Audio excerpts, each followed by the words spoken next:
Happy Monday and welcome to Yahoo Sports Daily. She's Caroline Fenton. I am Jason Fitz. We are here with you for the next 2 hours to get you caught up in a wild weekend across the sports landscape. Of course, one of the biggest stories in all the land is LSU has fired their head coach, Brian Kelly. We will get to that, especially given Caroline's expertise around the program. But first, as we start this show, Caroline, let's start as we start every single Monday. 3 points. What is on your mind, my friend? It is finally a happy day in Jets land because the New York Jets have finally gotten into the win column.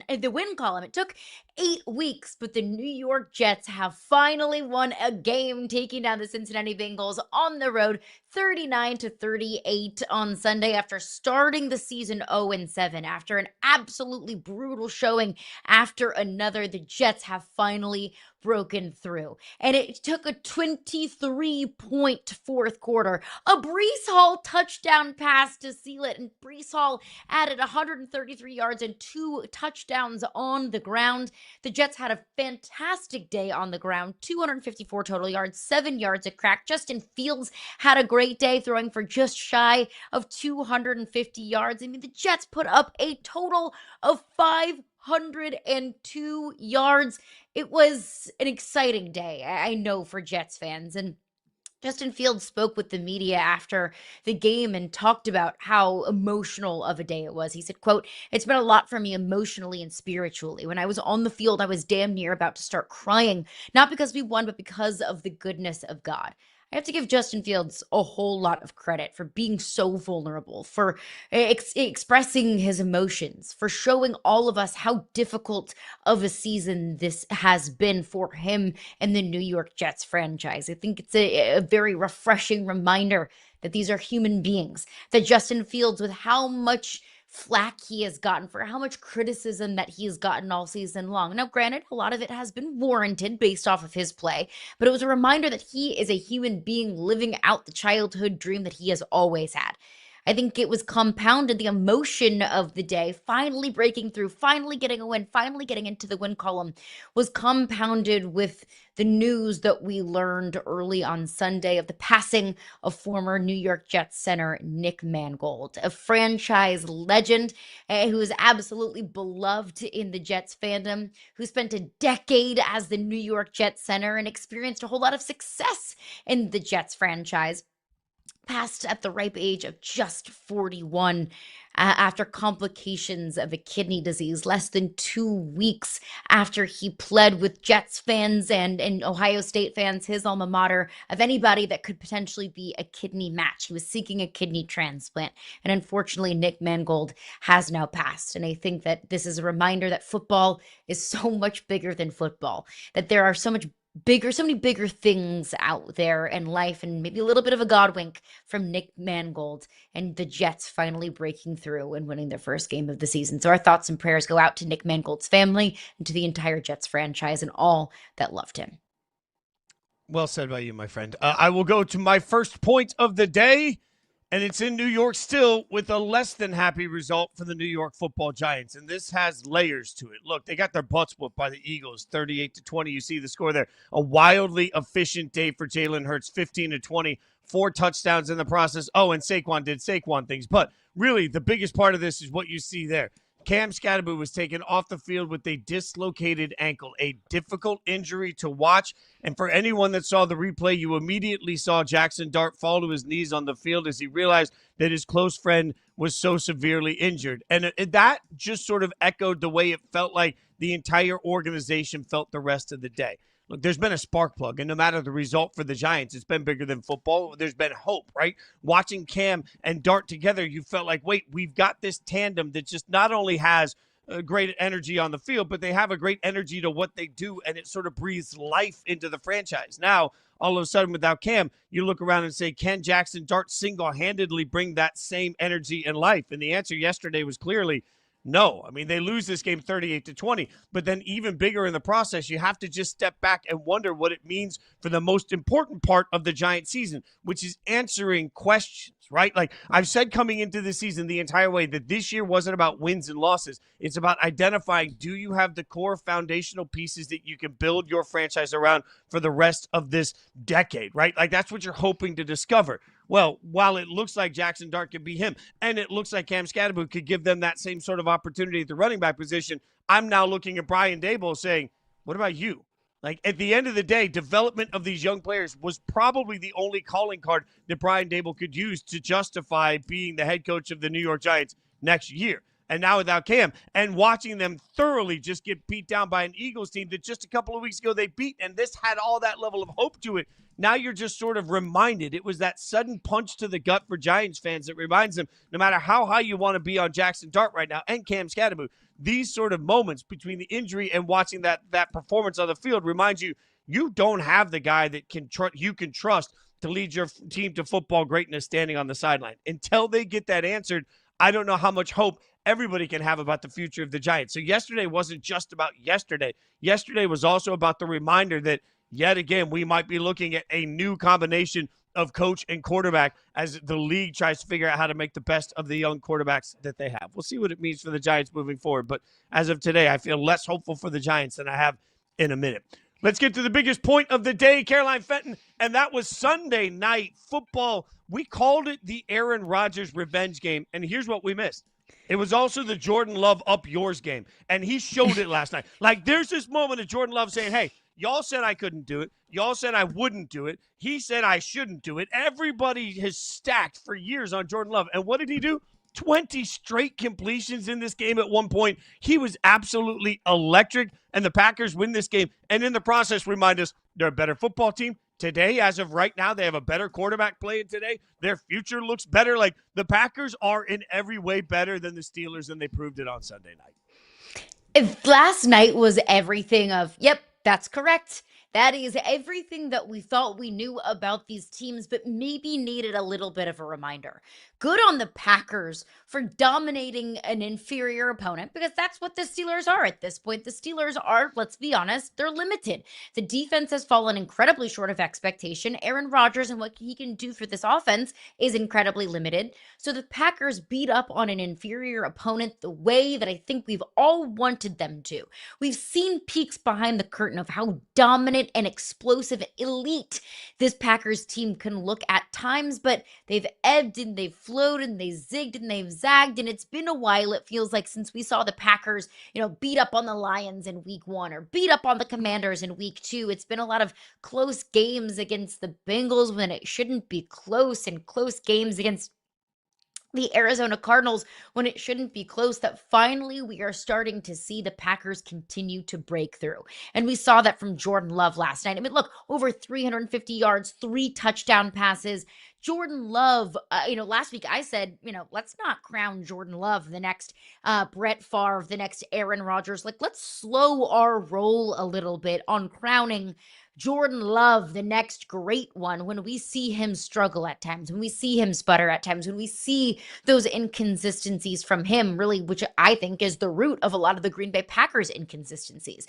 We know what Jordan Love is capable of, and we saw it last night. And all I've wanted is to see Jordan Love do that night in and night out and on a more consistent basis. And I still want to see him do it on a more consistent basis. But to see him do it last night was just like, it was so refreshing to me as somebody that believes in Jordan Love and believes in the ability of this team to see it against the Pittsburgh Steelers. It was incredibly refreshing to see. And Fitz, one of my biggest takeaways before we get to the Steelers side of things, because I think there's a big story about the Steelers. One of my biggest takeaways last night was, I don't think that there is a single tight end who is more important to their football team than Tucker Kraft is to the Green Bay Packers. 143 yards, 131 of those came after the catch. 131 yards after the catch. That's the third most from any tight end since 2016 in the next-gen stats era. 2 touchdowns. We saw that massive, big 50-plus yard play from Tucker Kraft.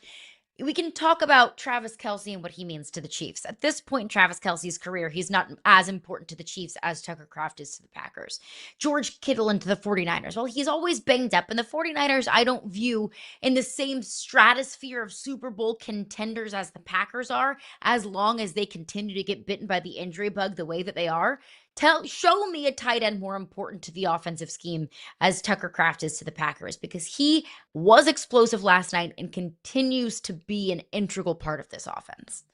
It's a good call by you. And by the way, if you watch Fantasy Football Live, which you should watch every Sunday on Yahoo Sports, he was one of my fantasy picks for the weekend. Turned out perfectly for me. I do want to take a quick victory lap here on the Packers, though, for one big reason. This is my weekly reminder that ties are actually a good thing. I don't think a lot of people realize this. Look at the standings. If the playoffs started today, the number one seed, because of the tie in the NFC, would be the Green Bay Packers.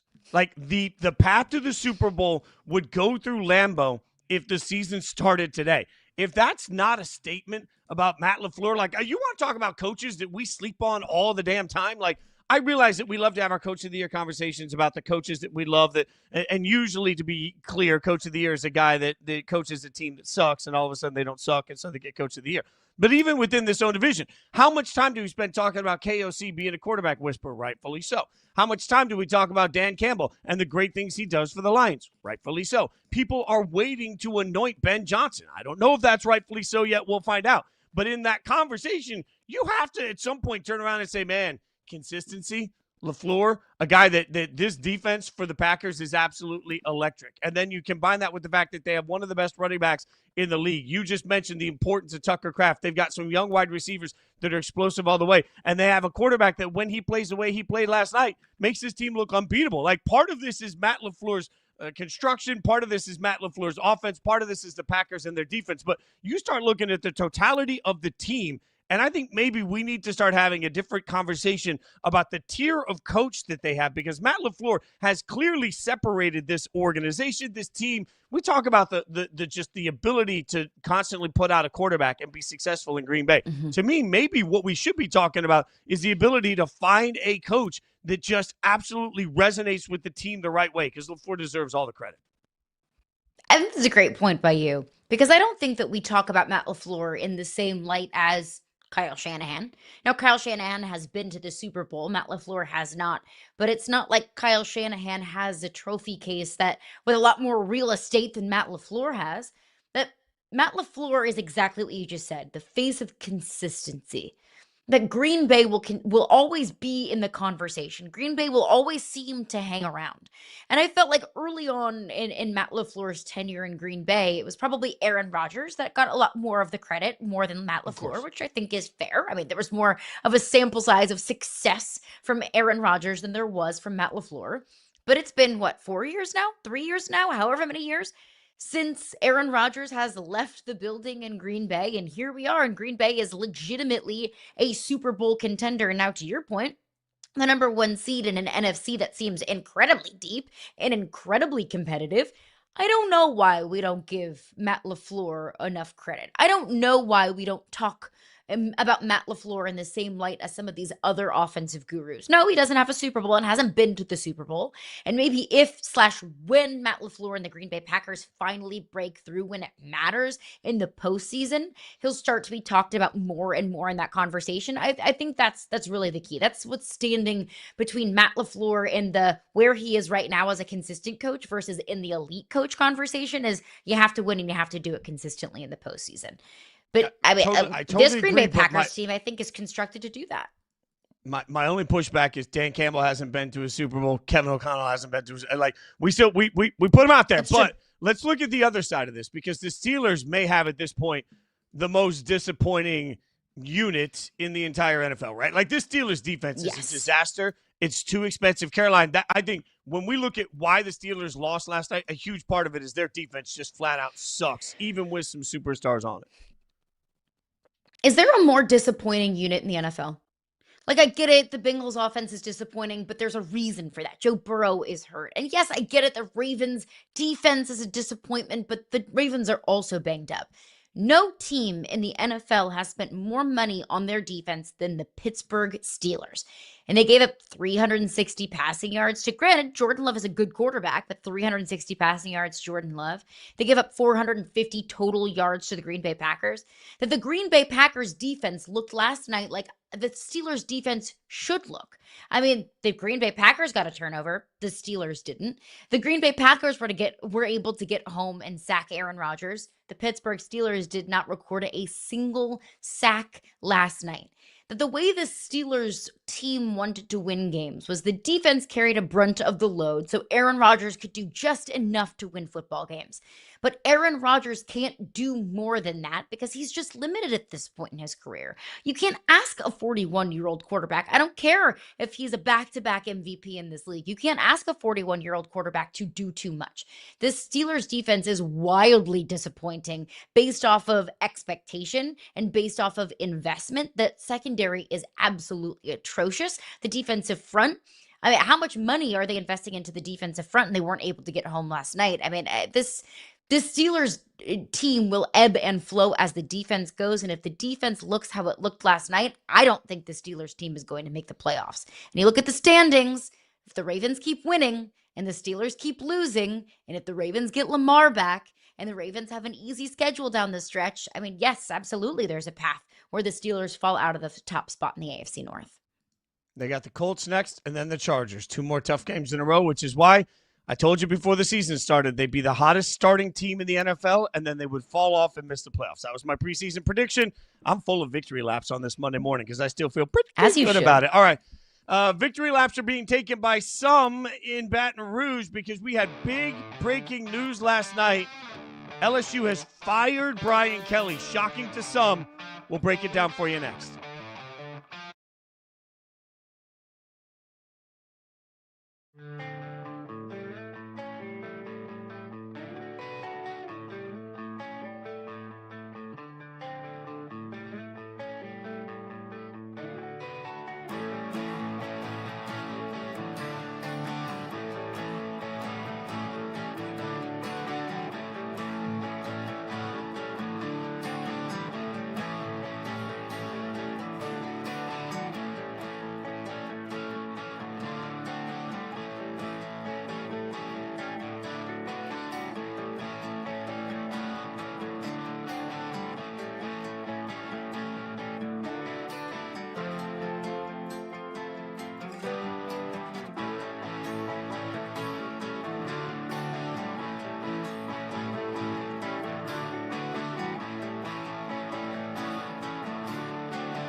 Shocking news to many last night in college football. LSU parted ways with head coach Brian Kelly per Yahoo Sports' Ross Dellinger. Kelly was 34-14 over 4 seasons with the Tigers, but that just wasn't good enough. Caroline Fenton, Jason Fitz joining you on Yahoo Sports Daily. Full disclosure here, we were on our production meeting last night getting ready to put this show together when this news broke. And Caroline, we see the helmet behind you. I don't think there are a lot of people in media that know more about this program because you went there. You've grown up around it. You understand the ins and outs of LSU. So when you heard last night that Brian Kelly was fired, the initial reaction was? As a fan, relief, hope, optimism. Allow me to put my purple and gold tinted glasses on for a minute and be a fanalist. Because the Brian Kelly experience had run its course. And look, you see 34-14. You're probably thinking to yourself, what in the world? Why is that not good enough? It was playoff or bust this season. And this team, after getting splattered at home at night against Texas A&M, I think was the perfect example of how this LSU team was a very, very far cry from the college football playoff. Look, I don't want to play revisionist history and act like the Brian Kelly era at LSU was an abject disaster. Because it wasn't. Brian Kelly won 10 games in back-to-back seasons, 9 games the year after. He beat Nick Saban in Alabama in year 1, won the SEC West in year 1, and went to the SEC Championship in year 1. Jaden Daniels won the Heisman Trophy in year 2. The LSU had the number 1 offense in the country in year 2. But I think the entire story of the Brian Kelly era at LSU is lack of complementary football. And I think you can talk about that as a microcosm in single game, and you can zoom out and look at that as the entire tenure. In year 1, LSU was pretty solid. Special teams was atrocious. Special teams mistake cost them at least 2 games, if not more, in that first year. In year 2, I mentioned Jaden Daniels, Heisman Trophy winner, number 1 offense in the country. That offense looks reminiscent of Joe Burrow, Jamar Chase, and Justin Jefferson in 2019, but statistically, the worst defense in the history of the LSU football. Just let that sink in for a second. In year 3, the defense still struggled even when Garrett Nussmeier threw for 4,000 yards. Then in year 4, they invested so much money in the transfer portal to bolster up that defense, but they didn't do enough offensively. And they didn't invest enough in the offensive line to protect Garrett Nussmeier. And that's why you're seeing such an apathetic offense that you've seen so far this year. So it just a day late, dollar short, couldn't put all of the pieces together. And in year 4, all of the pieces needed to be together with the amount of resources invested into that program. Brian Kelly didn't construct a roster good enough to compete. Brian Kelly didn't construct a coaching staff good enough to compete. And overall, I think the most damning thing about the Brian Kelly experience was on full display on Saturday night. Brian Kelly had a 20-1 record at home at night. Death Valley at night, that means something. I know I'm biased. I know I'm a fan, but you would be hard-pressed to find a more intimidating and terrifying environment for a visiting team than Death Valley at night. It is loud. It is rowdy. It is crowded. It reeks of liquor in that environment. That is an environment that should scare opposing fans. But on Saturday night, Texas A&M fans were throwing a party in Death Valley. But Texas A&M fans came in Yo Trap and took over Yo Trap. They were playing the alma mater. That Texas A&M fans were taking over the LSU student section. That doesn't happen at LSU. And I think it was the perfect example of how LSU lost its edge. LSU lost its toughness. A program in LSU, even if they weren't consistently winning national championships, LSU was consistently a tough and physical and nasty team to play. And LSU football lost that. A lot of people talk about how Brian Kelly wasn't a good culture fit at LSU. Well, I mean, Nick Saban's from West Virginia and came to LSU from Michigan State. Well, Les Miles is from Ohio and came to LSU from Oklahoma State. I don't need you to speak Cajun French and love gumbo in order to be a quote-unquote culture fit at LSU. Okay, culture at LSU is winning. If you win at LSU, it doesn't matter where you're from, or where you came from. All that matters is winning. The quote-unquote culture fit that was a mismatch was the culture of LSU football. That the culture of LSU football went from tough and nasty and representing the state of Louisiana to being soft and listless, and that logo on their helmet not meaning nearly as much as it should. Caroline, I don't think culture, we talk a lot about culture. I don't think culture is about where you're from. It's about embracing where you're at and doing it the right way that honors the area that you're in. I was lucky enough in my life, I would say now, to live all over the country, growing up all over the country. And when you move from one coast to the other, the first thing you have to do is figure out, where do I fit in? Who am I in this environment? And sometimes, as much as we've made about things like family and we make about dancing around, like all of that, I don't care about that. And I don't think most athletes care about any of that. It's about, do you try to establish relationships with people? Are you doing it in a way that resonates with people? Are you doing the right things for the right people in the culture that you're in? Like, those are all basic things. And there are certain times that people come into the culture and we worry about whether they're a culture fit, thinking about where they're from. And I think it's more about, are you embracing where you're at? And are you putting yourself in that culture? Or are you trying to say that you stand above that culture? It just felt like there was a disconnect from Brian Kelly and the entire LSU program. And it's why the old Henry Kissinger quote, whatever must happen ultimately should happen immediately. Like, there was this sense of, this is going to happen. So when is it going to happen? Because it just felt like this thing has been rocking uneasily for a long time. And that's where I think sort of the injustice to LSU here is. Like, at some point, LSU has to look around and say, do we have the right guy? Do we have the right guy to help us win championships? Do we have the right guy to be our culture? But do we have the person that can make the most of the opportunities that are here? And the minute they figured they didn't have that anymore, it just felt like this was all dead man walking throughout the course of the season. They've underperformed. And for context, I mean, this was a highly regarded football team coming into it. And as we stand right now in the AP poll and in the coaches poll, as whatever weight you want to put in those, they got about as many votes in those polls as James Madison did this week. That's how bad it's gotten for LSU. That I can say LSU and James Madison are side by side in the others receiving votes column of the AP and the coaches poll tells you just how damn bad it has gone for LSU.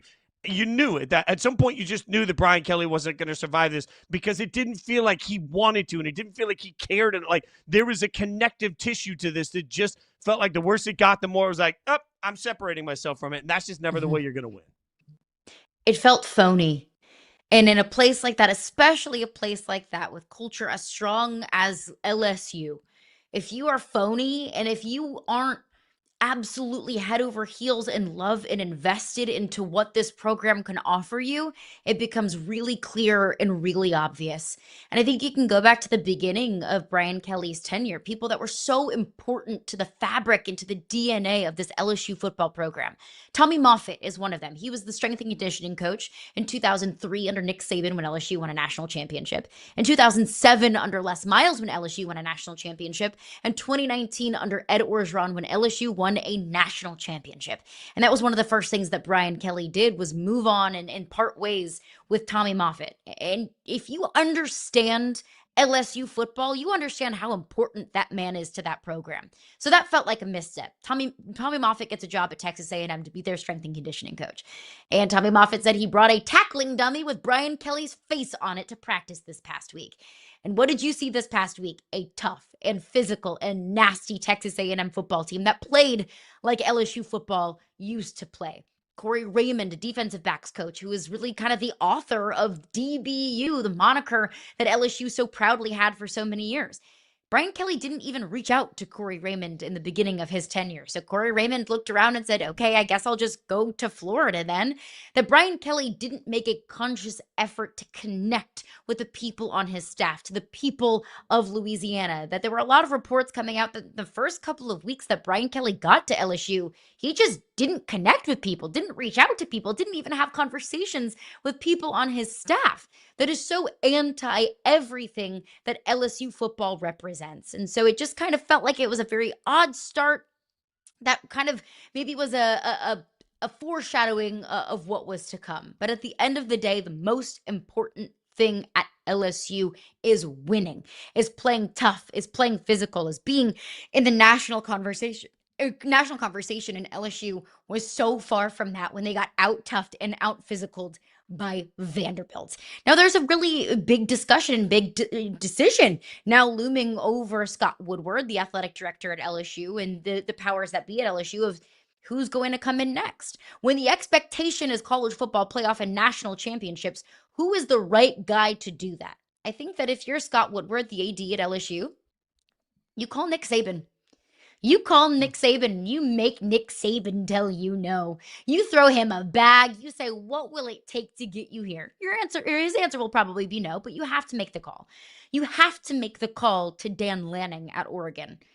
Hilariously and ironically, you have to make the call to Marcus Freeman at Notre Dame. You make those guys tell you no. And the answer will probably be no. I think within the realm of possibility, names like Lane Kiffin, John Sumrall at Tulane, Brent Key at Georgia Tech, Joe Brady, the offensive coordinator in Buffalo, who was a big part of LSU's success in 2019, Kenny Dillingham at Arizona State. You look at some of these young up-and-comers, maybe these coordinators that are on the path to becoming the next head coach. I think all of those names will be thrown around. Eli Drinkwitz at Missouri is another one. All of those names will be thrown around. But if you're LSU, if you're Florida, if you're Penn State, any of these openings, you have to ask yourself, who's the guy that isn't just going to win the press conference, but is going to win me a national championship? Who cares about winning the press conference? LSU did that. USC did that when they hired Lincoln Riley, and Florida State did that when they hired Mike Norvell. How's that going? Find the guy who's going to win you games. The only thing that I'd say, Caroline, is that you don't call Saban, you call Miss Terry. You just call Miss Terry and say, okay, how much money is it going to take to bring Nick back to LSU? We're going to talk to Steven Godfrey next hour. We'll get some thoughts on Steven Godfrey on where the LSU coaching search could go. So you don't want to go anywhere. We'll get you some of that coming up. And in the meantime, we will get back to the NFL on a massive, historic day, not for New England, but for the loser of that game. We'll tell you about it next.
Quarterback Dillon Gabriel will remain the Browns starter following the team's bye. Head coach Kevin Stefanski has announced that after the Browns got absolutely shellacked by Mike Vrabel and the New England Patriots. Caroline Fenton, Jason Fitz on Yahoo Sports Daily. And look, I think maybe the most, we'll get to Dillon and Shedeur in a second. Calm down, everybody. Yeah. But maybe the most important part of this is that Myles Garrett was absolutely a beast. Myles Garrett was historic. Myles Garrett was incredible. And by the way, for all of that, the Browns still got their asses kicked. 5 sacks in the loss. Could have had a couple of more, too. So, like, it looked like one of the most dominant performances I've ever seen. And, Caroline, this is where everybody today sees the emotion on the sideline. They see him throwing his helmet, and they say, God, I just feel so bad for Myles Garrett. Stop it. There is zero reason to feel bad for Myles Garrett. Why? He had his chance. I was there at the Super Bowl. We were talking to all of these players at the Super Bowl, and the rumors were everywhere that Myles Garrett was going to force his way out of Cleveland. And instead, what happened? We saw big money. And he said, you know what? I'm going to stay here because the cash is right, which I never fault. Go get your bag. That's fine. But understand that if you're going to get so emotional about the way you're losing on the sidelines that everybody starts to feel bad for you, you have to accept that at some point in this process, you affected your own destiny. If you're Myles Garrett, you could have said, hell no, I don't care about your money. I don't want your money. I'll play for less somewhere if I have to. I want to win. You could have done that. And I'm not here to spend anybody's money. I'm not here to tell anybody to take less. But you can bet your ass, Caroline, I'm not sitting there having a pity party for someone that just grabbed Scrooge McDuck level bags of cash to play football and now is on the sideline upset at the most predictable thing in the world. You took the money, predictable. I don't fault you for it. Your team sucks, predictable. I don't fault them for it. Your quarterback sucks, predictable. Like, all of this was predictable, Myles. So, like, I get it. You're upset, but you're also filthy rich because you made the decision that you wanted to play with that contract. You could have said no. You could have said out. So I don't feel bad for him. Does he have every right to be frustrated? Oh, yeah. Like, I don't think anyone blames him for being pissed off about the way that game went. Whenever they get after Drake May 6 times, 5 of those being at the hands of Myles Garrett, and you still lose in dramatic fashion, I get it. Be frustrated. But I am playing the world's tiniest violin for Myles Garrett when he's making $40 million a year. And I think there could have been, 10 teams, if not more, that would be lining up for the opportunity to have Myles Garrett on their team. And I think there are several teams in the NFL that would have been willing to pay Myles Garrett what he is getting from the Cleveland Browns. But he decided to stick with the Cleveland Browns. That was his decision. And like, to your point, that was all the buzz at the Super Bowl. Not the Chiefs, not the Eagles. It was, where is Myles Garrett going to be next year? All of that for him to just do what kind of felt pretty obvious, and it was sign again with the Cleveland Browns and to sign a very hefty contract. So I don't feel overly bad for Myles Garrett because he knew the Cleveland Browns organization. He knew this team. Nobody is more in tune to the Cleveland Browns organization than somebody who is the face of that franchise. He knew what he was signing up for. And I never, ever, ever blame a player for whatever their priorities might be. If you want to go somewhere where you think you're going to get a ring, great, good for you. Go win a Super Bowl. If you want to go somewhere where you're going to get the most money, get your bag. I do not blame you. If you want to go somewhere because that's where you're from and you want to be closer to home, great. That's amazing. I hope you have a wonderful time. But you get what you sign up for. It's the same thing whenever J.J. Watt was going through free agency and he kept talking about, I want to go where I can win a Super Bowl. I want to go where I can win a ring. And he went to the Arizona Cardinals. Don't tell me you're going to go somewhere where you're going to go and try and win a ring and then go to the Arizona Cardinals. It was just because that's who was going to pay you the most money. And that's fine. That's great. Get your bag. Make as much money as you possibly can while you're in a window to make it. But don't come crying to me when you're losing a bunch of games because you were the one who signed up for the Cleveland Browns. Yeah, and look, at this point, Myles really is the nice car in the trailer park driveway. Like, there's no doubt about it. Myles is out there. He is that. He's that. That's he's him. Bugatti. And he's Mike Trout. That's he's also an fair elite player that's on a crap team. And look, my heart goes out, to what it must feel like to play the game you love and lose all the time while you're also great at what you do. This is a little like the Max Crosby situation, right? Like, Max is out there getting paid and they're constantly saying he's going to be traded and he doesn't want to be traded. If Myles wants to win in Cleveland, fine. I just think that the way that we're stacking onto this pity party is weird for me. You know why? I don't feel bad for Myles. You know who I do feel bad for? I feel bad for Browns fans. And frankly, I feel bad for both quarterbacks. I feel bad for Dillon and Shedeur. If you're asking, like, who I feel bad for, it's them because, Frank, we opened this whole segment with Dillon Gabriel is still the starting quarterback. And there's a bunch of Browns fans that are out there losing their minds over it. And this, to me, is just, it's wild, Caroline, because if you are the Cleveland Browns and you decide today that you are going to pull Dillon Gabriel to, air quotes, see what you've got with Shedeur Sanders, what you are also saying is we don't need to see anything else from Dillon Gabriel. So what you would be saying today after, 5 games as a starter, 6 games as a starter, you're going to say, all right, we've seen everything we need to see.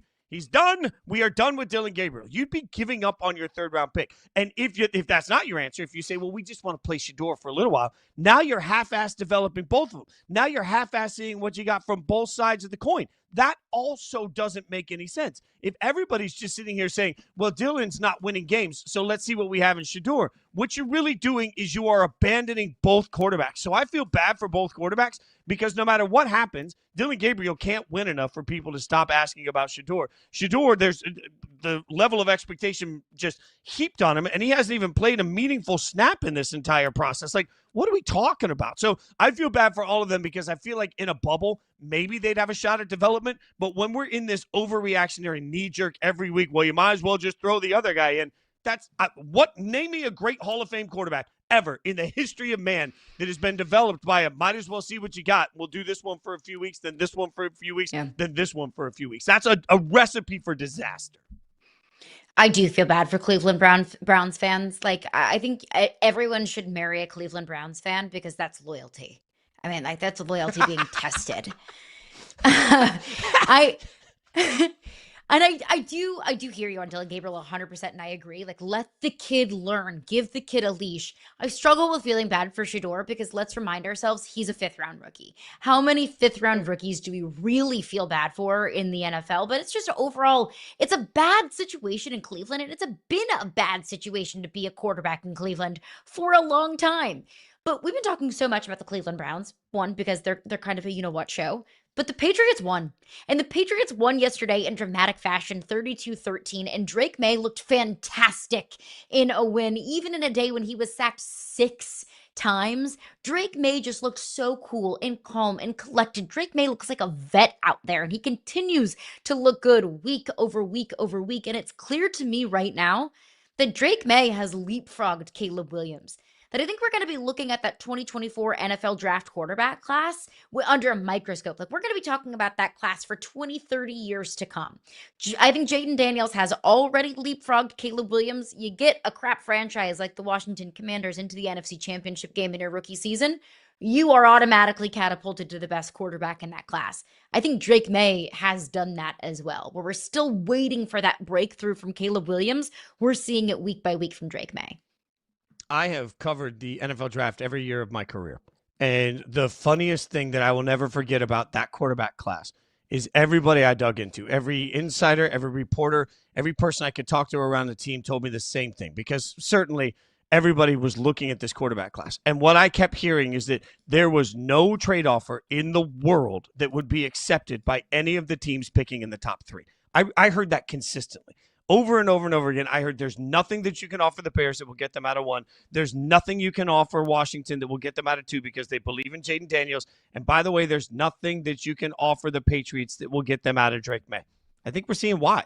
I mean, at the end of the day, what made that class so special was that I feel like we kind of knew that these 3 guys all had a real chance. Now, the question is, can you put the right pieces around them? And where we have to credit the Patriots is that as bad as it was year 1, man, Josh McDaniels, as bad as he is as a head coach, is a renowned offensive coordinator for a reason, and he's done a really good job of translating his offense to Drake May. I think he deserves a ton of credit here. Mike Vrabel has done a really good job of building the right staff, and we are just watching the layers of Drake May. Much like last year, the first half of the season, we kept asking, when is Cliff Kingsbury going to unleash Jaden Daniels? And then it happened. We are seeing every week more and more of the unleashing of Drake May, which is why coming into the year, I kept saying, I thought it would be, but you much rather face the New England Patriots in the first month than the last month, because if it clicks, it's going to click right. If the playoffs started today, the Patriots would be the number 2 seed in the AFC. Like, the Patriots by tiebreaker today would win the division. They would be the number 2 seed by their tiebreaker over Denver and win percentages, all this confusing stuff. They would actually be the number 2 seed today. I think that's a statement. Yes, they're beating up on bad teams. And I'm not sure the Patriots are an incredible football team, but I do agree with you. I think the Patriots clearly have the answer for their quarterback for the next 15 years. And that, in and of itself, is the most important thing a team has to discover. And I think it's made even more impressive based on the pieces that Drake May has around him. It's not an overly great offensive line. You have a rookie left tackle that's still figuring things out. Look at the leading receivers on Sunday for New England. Mac Hollins, Kayshon Boutte, Demario Douglas, Austin Hooper. Stephon Diggs is having a kind of a career renaissance type of season, but I think that has more to do with Drake May than Stephon Diggs himself. Credit to Stephon Diggs, but your receiver is only as great as your quarterback. So I think it's been really impressive to see Drake May make the ultimate chicken salad out of chicken you know what. And your point about Josh McDaniels, some guys are just coordinators far more than they're head coaches, and vice versa. I think some guys are better head coaches than they are coordinators. Mike Vrabel, head coach in New England, is probably the perfect example of that. So I think that you're finding the New England Patriots in a time where everything is starting to click. Now, what comes from that? I think the ceiling for this Patriots team is the playoffs. I don't think the Patriots are a Super Bowl contender in the slightest. But do the Patriots have what it takes to knock off one of these powers that we view in the AFC? Do the New England Patriots have what it takes to win a wild card game? Sure. Why not? If Drake May looks how he looked yesterday and looks how he has looked for a majority of the season, why can't the Patriots be one of those teams that makes a little bit of noise in the playoffs? That's the ceiling. Playoffs. I love it. We got the playoffs drop. There we go. That's when life is good, but we got the playoffs drop coming. Caroline, can I no reporting. Can I just give you a theory? I want to stress no reporting because Yahoo does I would love a theory. Reporting. Tyler Lockett this morning, who was released last week, Tyler Lockett this morning signed with the Las Vegas Raiders, where he's reunited with Pete Carroll. There is just endless trade speculation that Jacoby Myers, the wide receiver of the Las Vegas Raiders, he's made it clear he wants to be traded. The Raiders have not gotten what they feel is comparable value for him. He played in Josh McDaniels' offense in Vegas. He knows Josh McDaniels, and he was a New England Patriot. Like, he knows this offense. He knows the coach. He knows the city. It's just me stacking bricks. We'll see if I'm right in the next 10 days. I think by the trade deadline, Jacoby Myers is back to the New England Patriots. He immediately walks in and becomes somebody that can step into that offense, make a difference right away. The Raiders are conceding that by signing Tyler Lockett, who's essentially going to take some of those veteran reps on a season that looks mostly locked. Jacoby Myers to the Patriots is my daring prediction, my bold prediction. Again, no reporting. I'm not trying to take C-Rob's job. I am just sitting back giving you my bold predictions. We'll see. If it plays out right, we'll play it for you and remind you how great I was. If it doesn't, we'll never play it again, and nobody will ever see it. You wish you could unsee what happened yesterday if you're a Cowboys fan, but you can't. So what's it mean? We'll break it down next.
It was a bludgeoning, and I'm not even sure bludgeoning pays full respect to how badly the Denver Broncos beat the Dallas Cowboys yesterday, 44-24.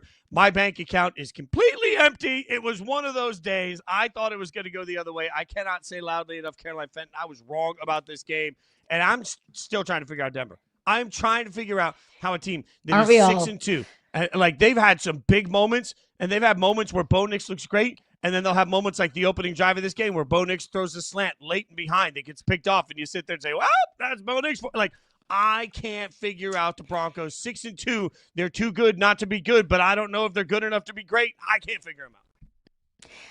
I think what I have concluded with the Denver Broncos is they've got an elite defense, and their defense will show up on any given Sunday.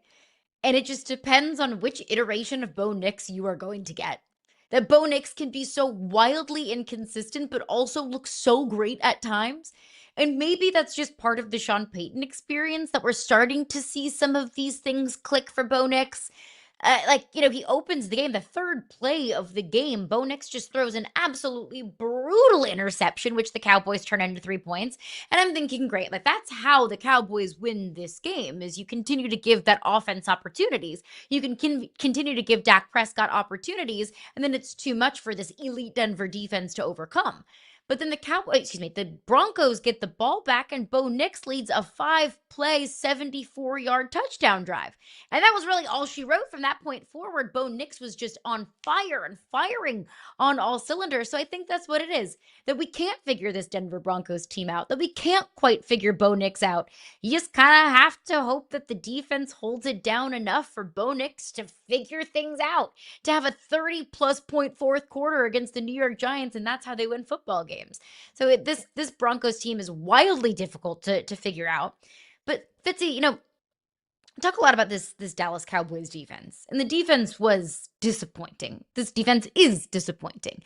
That we can maybe poke some holes in the is Bo Nix starting to figure things out argument by saying, okay, well, he had a monster fourth quarter against the Giants and was able to pick apart a depleted Cowboys secondary and an already bad Cowboys defense.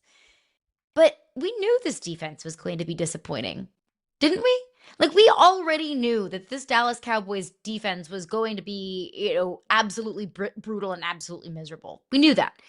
I think the Cowboys offense was the most disappointing part of any part of this game. That was the most disappointing unit on the field. Because we've said, in order for the Cowboys to win football games, Dak Prescott's going to have to look like an MVP. This Cowboys offense is going to have to put up 35 points minimum. And they struggled. I mean, the Cowboys offense sputtered. The Cowboys offensive pre-snap penalties. My gosh, how many did they have on the day? It felt like 50 by half. But when Dak Prescott throws 2 picks and throws for fewer than 200 yards, when the run game runs for 3.5 yards a carry, when you have a middling Cowboys offense, that's the recipe for losing games when the defense doesn't really have much to show for it. So as impressive as this offense is, as bad as the defense was on Sunday, I think the Cowboys offense was the biggest disappointment on the day for me. I mean, I think what we learned about the Cowboys in this process is that there's no room for error for Dak. And that's system.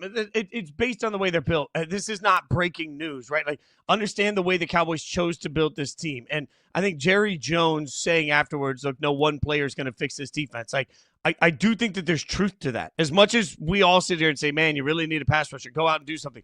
I think this defense needs basically an entire overhaul. I think this defense needs at least an offseason and 5 or 6 new pieces to come into it to make it competitive. So when you are that far behind the 8 ball, the reality of it is, like, the reason that the Cowboys are where they are is because Dak has played incredibly well, and he just didn't in this game. It all looked a little off. He didn't look comfortable. He got hit a few times. They couldn't get the running game going. There just wasn't the ability. Even some of the big completions down the field felt like they were sort of hung up in the air for him. It was a rough day for Dak. And so, look, I'm not going to leave Dak for dead. I'm not going to leave the Cowboys for dead because we know how good this offense can be. It just wasn't against this Broncos team. So I think at some point, what we really learned about the Cowboys is that there is never a chance for them to win a football game unless Dak has an absolute incredible football game. Like, that is how they win. Dak has to be spot on in everything he does, which is a wild amount of pressure to put on any quarterback in any situation. Dak's got to bounce back, and he's got to bounce back right away because now they're 3-4-1.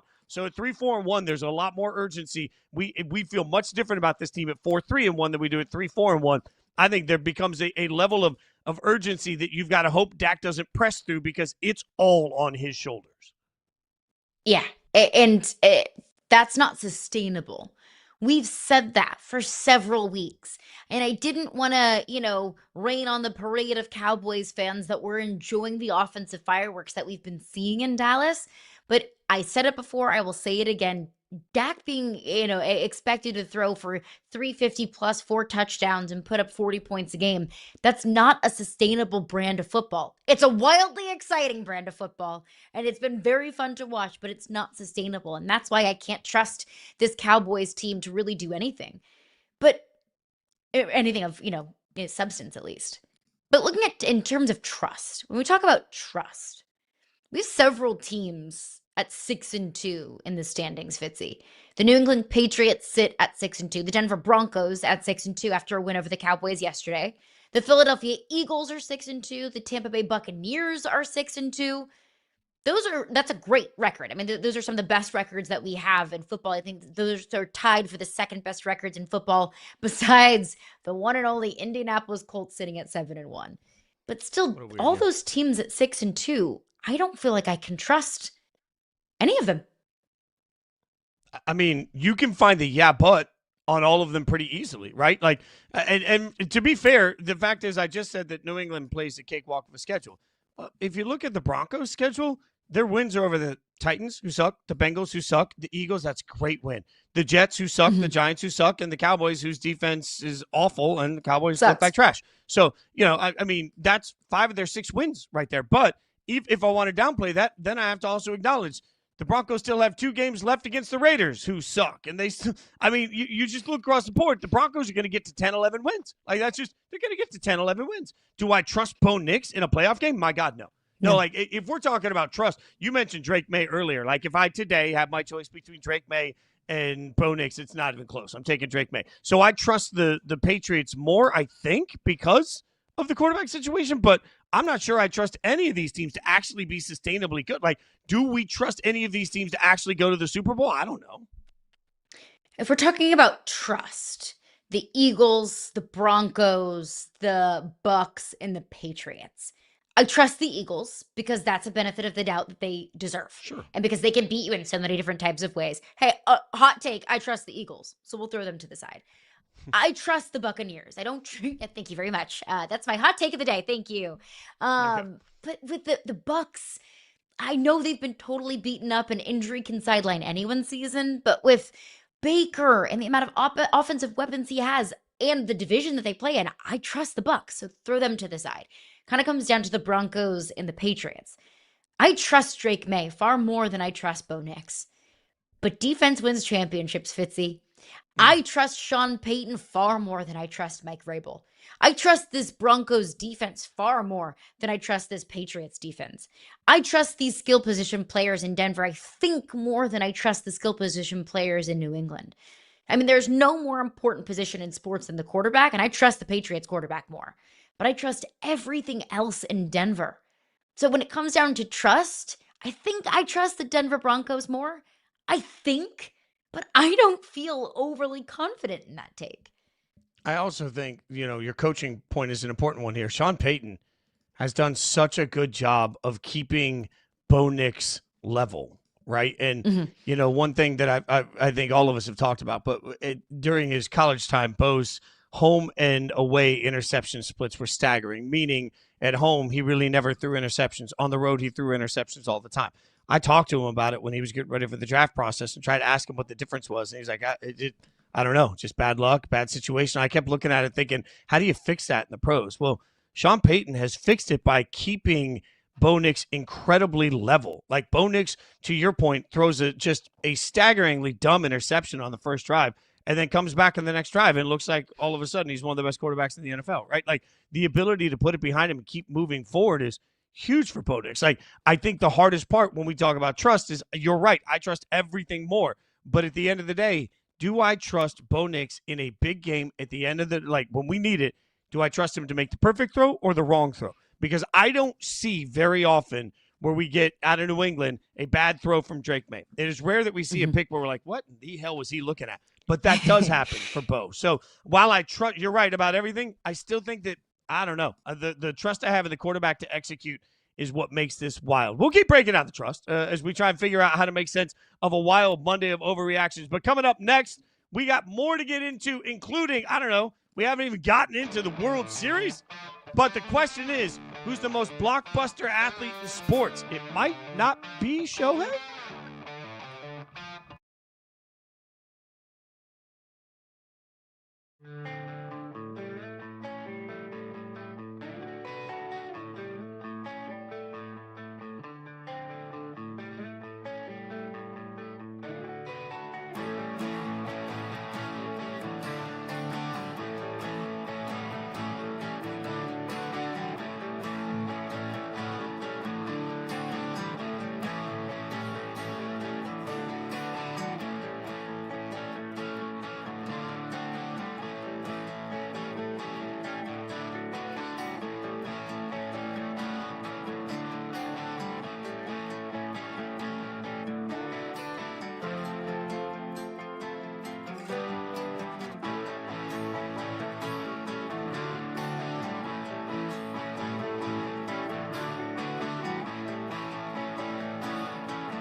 Welcome back to hour number 2 of Yahoo Sports Daily. She's Caroline Fenton. I'm Jason Fitz.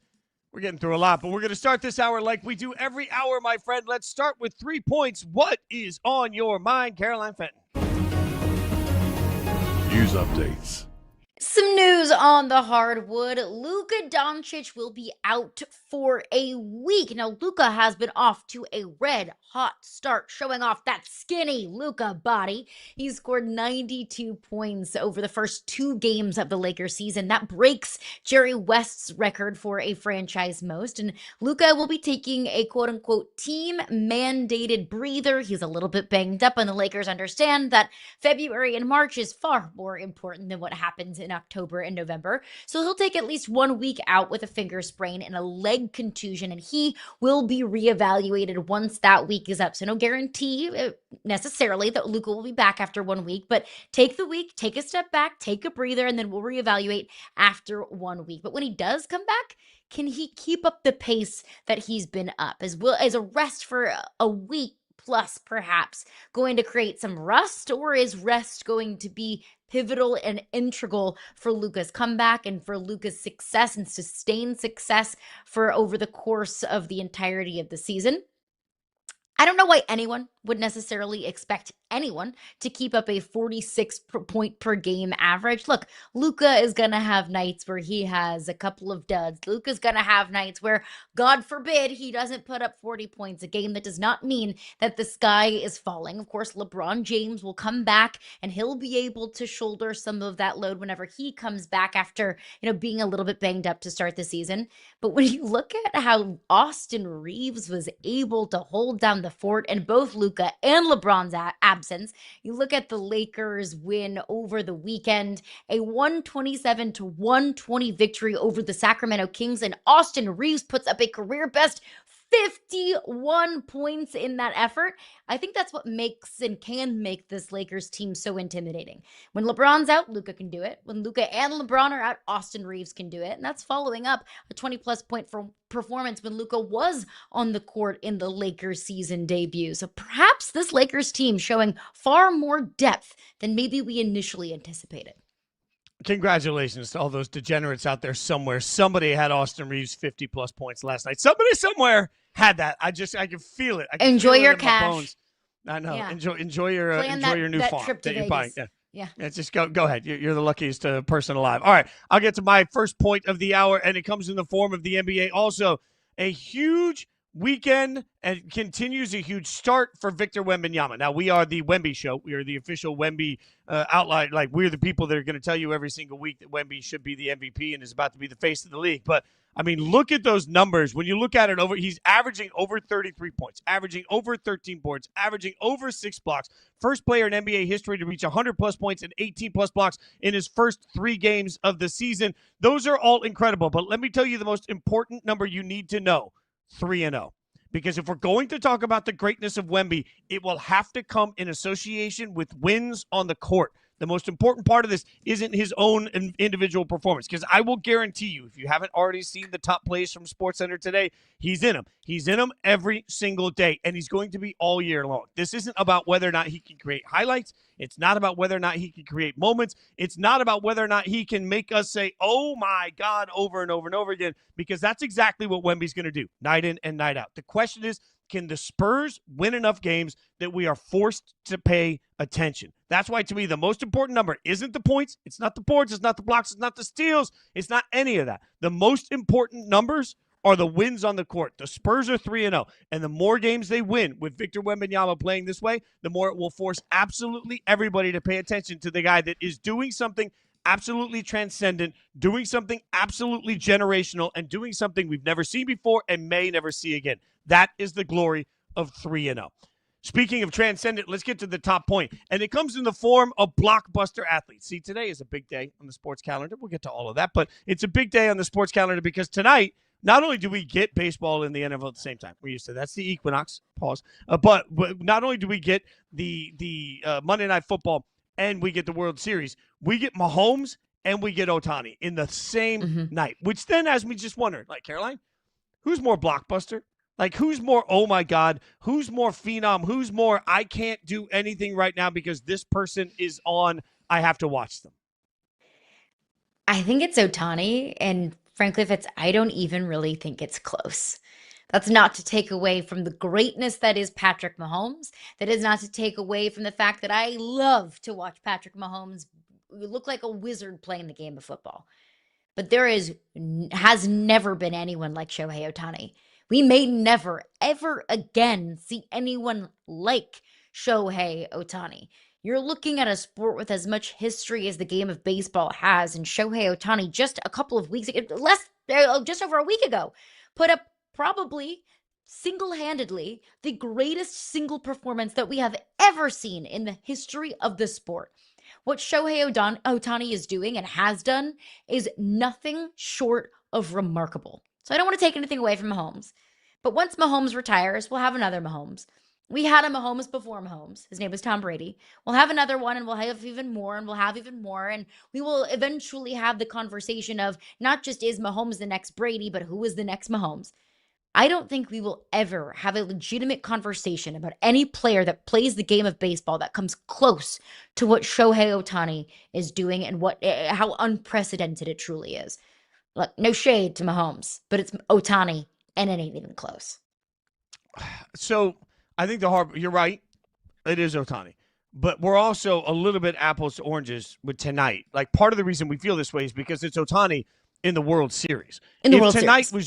If it was just a regular Dodgers game tonight and Ohtani was playing and Mahomes was playing a regular season Monday Night Football game, I think it's a hell of a lot closer than that. In fact, if we were really going to do apples to apples here, it would be, which would you rather watch? You could only watch one, Game 7 of the World Series, Ohtani's pitching and batting, or Mahomes in a Super Bowl. I don't know that it's necessarily it's not Mahomes. Like, I get it and I understand, because you're right. What we're seeing from Ohtani is just it's once in a lifetime, and it's got even me, not the biggest baseball fan in the world, riveted. I have watched every ounce of this playoff run because it is just absolutely the tension and the oh my God and the spectacle every time Ohtani is up to bat, every time Ohtani pitches. It's so incredible. It's got absolutely everybody locked in. But the World Series is a big part of the why to that. Like, the actual comp would be the Super Bowl versus the World Series. And in that situation, I'm not like, if you give me 2 minutes left to go in a game and Mahomes with the ball in the Super Bowl, I got to see that. And that's where it gets a little more interesting. What about this, Caroline? Since we sort of agree on the must-see, what about this one? Who has the better chance of ending up as their sports GOAT? It's Ohtani. Again, for the exact same reasons that I just said, it's Ohtani. That nobody has done what he did. He, in the baseball postseason, he struck out 10 and hit 3 home runs. What? What can Mahomes do that matches that? Like, to put that into football context, what is that? 3 touchdown passes and 10 sacks in a single game? Like, Mahomes isn't doing, nobody's doing that. And of course, it is apples to oranges when you're comparing the 2 different games. But I think that just puts into context how wild it is what Shohei did in the NLCS. So I think it's Shohei. We're going to talk about Shohei like we talk about Babe Ruth. He will transcend the game. He will transcend the test of time. I do think Patrick Mahomes very much so has a great case of being the GOAT. He has a very great case of overtaking Tom Brady, because Mahomes just turned 30, and he's already gotten almost half the number of Super Bowl rings as Tom Brady does. If he has the same longevity as Tom Brady, he will surpass Tom Brady. But we have somebody that's in the conversation of surpassing Tom Brady in the same lifetime as Tom Brady. We will never have a Shohei Ohtani again in this lifetime. So I think it is Shohei. And again, it's not even close. And I don't want to sound like I'm raining on the Kansas City Chiefs parade. I really don't, because I want everybody to understand how much I appreciate the privilege that it is to watch Patrick Mahomes, and how privileged I felt to be able to watch Tom Brady. But we are watching baseball history. I will tell my kids and my grandkids, and my grandkids will tell their grandkids about how I got to witness Shohei Ohtani. Just like we're talking about oh, wow, so-and-so's great-great-great-grandmother got to watch Babe Ruth. Like, we are talking about history right in front of our very eyes, and history that cannot be imitated, history that I don't think will ever be duplicated, not for a very, very, very long time at least. We'll have another Mahomes, because Mahomes is the Brady, and Brady is the next great insert whatever great quarterback we had here. We always have great quarterbacks. We're privileged to have several great and elite quarterbacks in the National Football League at a single time. We're not going to have multiple Ohtanis at the same time. Look, you're not wrong that we're not going to have multiple Ohtanis, but that's not going to make him the GOAT. Like, at some point, while we're seeing something we've never seen before, and it is historic, and we all look at it and say, oh my God, I'm not just going to erase the fact that Ohtani's career didn't just start with the Dodgers, right? Like, we saw years of baseball, as good as it was, that didn't result in championships, and that's sort of, at some point, that's how we judge everything. Mahomes, as a starter, has gone to the AFC Championship game every year of his career. Every single one. There has never been a year where Patrick Mahomes was the starter up for the Kansas City Chiefs and he didn't go to the AFC Championship game. My God. And Caroline, he's 30. You're right. And it's not going anywhere. Like, as long as he and Andy Reid want to keep playing together, right now, if you ask me, the best team in the AFC is still Kansas City. The road to the Super Bowl is still going to have to go through beating the Chiefs at some point. They are still the best franchise in the AFC. For a quarterback that has literally never not gotten to the conference championship game. Like, you want to talk GOAT? Mahomes is already, at this point, like, if Mahomes never played another snap of football, I think he already deserves conversation against Brady as the GOAT without having done anything else. We only want to make it about Super Bowls. I get that. But there's more to that. But the fact that he's only 30 years old, when this is all said and done, I think it's not even going to be close. Mahomes is clearly going to be the greatest quarterback of all time. It's not even going to be close. So, to me, how many more years in a row is he going to have to make his conference championship game before we then start acknowledging that in and of itself is wildly historic? So totally. I hear you that Ohtani is doing something we've never seen before. But he did something we'd never seen before with the Angels, too, and nobody gave a damn. Like, compared to what we see now, people did not flock to watch Shohei. Right? So the baseball historians are always going to have the portion of the conversation, what did he do pre-Dodgers? And then there's always going to be this group of baseball fans even that are going to come back and say, yeah, but he did it with the Dodgers. Like, their highest payroll. They had stars everywhere. He couldn't do it by himself. Couldn't lift the Angels up by himself. Mahomes has had offenses that look like middle school offenses, and he's taken them to the AFC Championship game. That's GOAT status. I think that's an important conversation about you can have, a transcendent generational player, but you still need to have pieces around him. I think we can talk about, the Angels as being one of the most poorly run franchises in sports, not just in baseball, in sports. What would Patrick Mahomes look like if he didn't have Andy Reid or Travis Kelsey or Chris Jones defensively? What would Patrick Mahomes look like if he, sorry to Browns fans to just continue to, throw shots at Browns fans. What would Patrick Mahomes look like if he had been drafted by the Cleveland Browns? And what would Mahomes look like if he didn't have the privilege of being able to sit and learn on the bench and be coached by one of the most brilliant minds, offensive minds in football, and Andy Reid? Like, what would Mahomes look like if he was not drafted into a great infrastructure and position that tailor-made for a young quarterback that doesn't take away from the greatness of Mahomes? I already hear all of you saying, hey, you're not giving Mahomes enough credit. Of course, I'm giving him all of the credit in the world. But he was also put in a great position to succeed with his coach and the pieces around him. Not even Shohei Ohtani could fix the Angels. I think that says far more about the Angels than it does about Shohei Ohtani himself. And of course, it took being, acquired by the Dodgers, who has the second highest payroll in baseball, and he has Teoscar Hernandez and Mookie Betts and Freddie Freeman around him. Absolutely, that helps. But I think that it's fair to say that both Mahomes and Shohei Ohtani are integral parts of teams that have great pieces around them. I do also think the conversation about NFL versus Major League Baseball is an important one, that if you are an elite player in the NFL, you automatically are going to have higher celebrity status than if you're an elite player in Major League Baseball. And that's just the difference of those two leagues, the amount of intrigue and interest and coverage of those two leagues as well. Yeah, totally fair. Totally fair. Now, as I mentioned, today is the sports equinox. It's a very, very special day on the sports calendar because we have Monday Night Football. We have the World Series. We have 11 NBA games. We have a couple of NHL games. Heck, we even have some MLS playoff games. So it is all here for us. This is the one day of the sports calendar where the four major sports that we talk the most about are all playing at the same time, the same day. And, I mean, you want to talk about legends and faces of leagues getting on their respective courts and fields.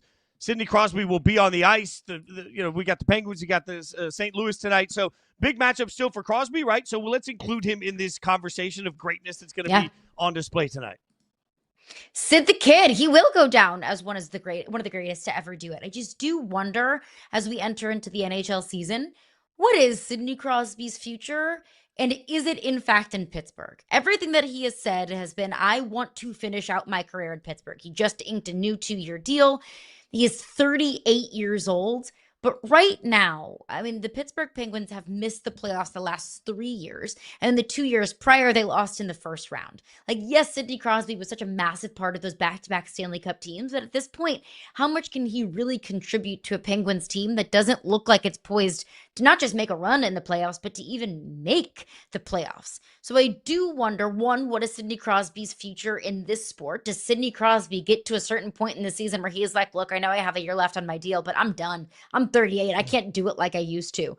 Or, what is the interest and intrigue for the Pittsburgh Penguins to potentially trade Sidney Crosby at some point this season? Does a team this season that is in the middle of a run view themselves as one Sidney Crosby away from being Stanley Cup contenders? One thing I'll be following this season. The concept of Crosby in a different uniform just that's hard for me. It's gross, that's hard right? For me for it's the icky. Thought of him putting a different sweater on is icky. Also, Brett Favre I will point out in a that, Vikings uniform. Look, oh yeah, no, you're right. I mean, Pittsburgh fans are going to just destroy you in the Menchie's Floor, but it is a great day for the equinox. This is a miraculous. Oh, look, Pittsburgh fans, they love their Sidney Crosby. Who doesn't? Hey, a great I day don't for want the it to equinox. happen. Check it out. We want to figure out who's going to be the coach at LSU next. Steven Godfrey going to join us. We'll break it down.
Brian Kelly's firing at LSU triggers the second highest buyout in college football history. Kelly still had 6 years left on his 10-year deal, $53 million. Not bad if you can get it. We'll break it down now with our $53 million man. Steven Godfrey joins us. You can check it out on College Football Inquirer. Congratulations on the $53 million I just gave you, brother. Fitz, you know, you're rich. Something I don't. Hang on, I gotta text my agent real fast. I guess he has not called me this. Is it Jimmy Sexton? That's your agent? No, I know, but it should be. Honestly, it should be. Yeah, Jimmy Sexton's going to do very well again this holiday. Some people lose in college football, some people win. CAA and Jimmy Sexton, they always win. Always. Look, years in the music business, I always said you always want to be a manager because you get paid 10% of the gross, 15% of the gross, no matter what happens. Like it's the best gig in the world. Just go out there, be an agent for these guys. All right, so who should be the next coach at LSU? Oh man, right now, someone who's okay dealing with a high-profile mess. Okay, it's a great job. I'm going to qualify what I'm about to say. It resets the market right now because we talk about LSU, we talk about Florida, talk about Penn State. And I think the last time I was on here, I said, let's not argue between Florida and Penn State. It's just like, what kind of luxury vehicle do you want? It's not necessarily like one is better than the other. There are going to be a lot of comparisons between Florida and LSU. However, right now, the Palace intrigue that's going on in Baton Rouge, if you listen to our show, the College Football Inquirer over at Yahoo, Ross Dellinger, who used to cover LSU before he joined Yahoo, was talking about how most of yesterday's firing took place at the governor's mansion in Baton Rouge. There are a lot of people involved at LSU right now. There are a lot of people upset. There are a lot of cooks in the kitchen. And until some of this stuff gets cleared out, I don't know if I'm prepping a major candidate for like a top job in college football. I'm not saying it's not a great job. It is. But there's a lot of work to be done below and above you. And some of the other openings are less dramatic. So I have some questions right now if I'm prepping a candidate for LSU. I think that everybody is about to learn, if they don't already know, Louisiana politics are different. Like the business is done differently in Louisiana. Not going to say it's better because it definitely isn't, but it's done. That's a nice way of saying semi-legal. Yeah. It's done in Louisiana. Semi-legal. I will say this, guys. Even generous. Like Mike Golick Jr. was the one that told me when he played for the Saints, there was an initiative about workers' comp that was up there, and they were trying to figure it out. And what do you know? Next thing you know, there was a bus that Drew Brees took and just walked out onto the state Senate floor, and it's like, this is what we're doing. It's like the football team just walked out, and everyone's like, wow, Drew Brees is talking. So yeah, it hits different, Caroline. You're 1,000% right. Yeah, it's not quite America. And I'm not saying that as a pejorative. I'm just saying it's just not quite America. Like I married into a Louisiana family. I married into an LSU family. It's been a journey of discovery. It's a little bit like entering a foreign nation every time I'm there, where like the government is just kind of hanging on by a thread. But this is the most important export in the state of Louisiana. There are a lot of Saints fans. There's two pro sports franchises in the state, but this is it. That's why the governor gets involved. And we joked about this last night, but LSU is famous, and LSU is one in the state of Louisiana because a long time ago, a very famous corrupt governor made it that way. He was a hardcore college football fan. I'm talking about Huey Long, the famous Kingfish. There has been this level of like tampering and involvement, corruption and manipulation of LSU football really since the very beginning. So this is not new. What is new about this is that LSU has to move into the modern post-Nick Saban era, because I think Brian Kelly was a hire that came in response to Nick Saban. Nick Saban's gone. Caroline, what's your highlight of the Brian Kelly era? I think I know what it is in my head, but if you had to go back and pick one thing, what would it be? Everyone would agree it is beating Alabama in his first year. Right.